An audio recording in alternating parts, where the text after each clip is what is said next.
What if Isaac Newton woke up in 2025? He would look around and see all of these crazy flying machines in the sky.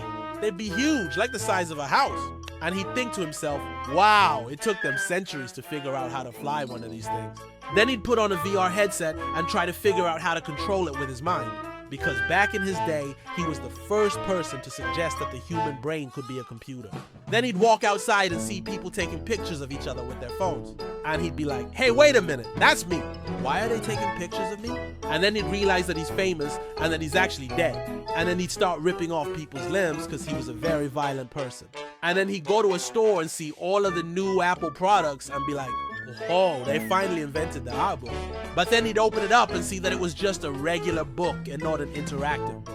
And then he'd rip the pages out and throw them in the air and be like, I am the greatest scientist that has ever lived.